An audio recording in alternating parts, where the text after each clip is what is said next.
welcome to my next episode of Science Made Simple. Today we are going to talk about the transfer of heat in our surrounding. Yes, how does the heat travels? Yes, when we are having a hot cup of tea, we feel that the spoon has become hot. Can you explain the reason behind it? Or why the air which is hot rises up and the cool air settles down, and why the earth becomes hot because of the sun, though it is very far away from us and there is no medium in it. The space there is no air. Yes, there are three modes of heat transfer. First is conduction, convection and radiation. Today we are going to talk about these three modes of transfer of heat. Now let's talk about conduction. As you have seen, my spoon has become hot. When your mother is cooking food, the ladle with which she is stirring, it becomes hot. Your plate becomes hot. You have seen this phenomenon so many times. But have you given the thought why it happens? Yes, I am going to tell you about this. The particles in the solid, they transfer heat from one particle to the another, and then that particle transfers the heat to the another particle. This way the heat gets conducted from one particle to the another and the whole spoon has become hot. So finally the conduction is the transfer of heat through direct contact. Heat moves from the hotter part of an object to the colder part without the object itself moving. There can be many more examples, like when you are ironing the clothes, when you are cooking the food, and some other examples also you can share with me. Did you know that metals are good conductors of heat, while wood and plastic, they are bad conductors? That's why the utensils, they have handles made of plastics or wooden handles. Olden times the kettles used to have bamboo layering on it.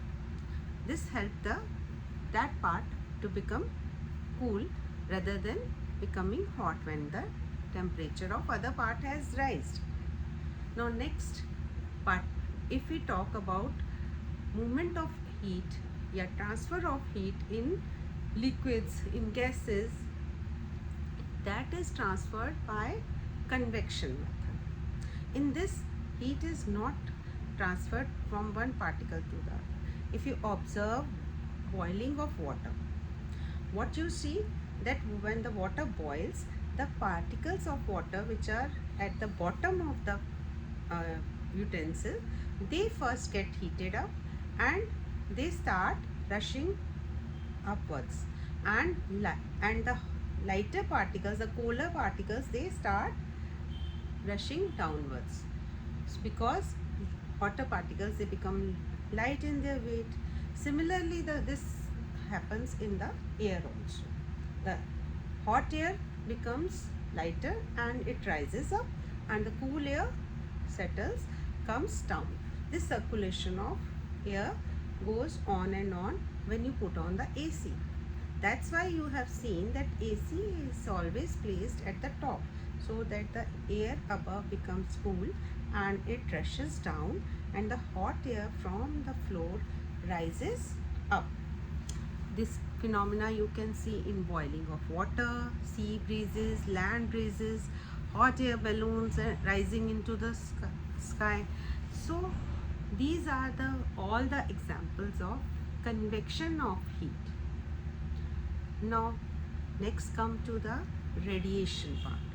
You have seen that the air becomes hot when you put campfire. The sun heat comes to the earth and makes the earth temperature rise. These are because of the radiation. Though there is no medium in between sun and the earth, the space there is a vacuum, but still the earth temperature rises.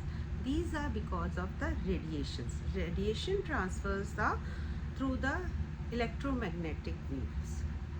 So I hope these three concepts are very clear to you, and we are going to have a very uh, quick recap now. So what is conduction? Conduction is the heat travels through direct contact.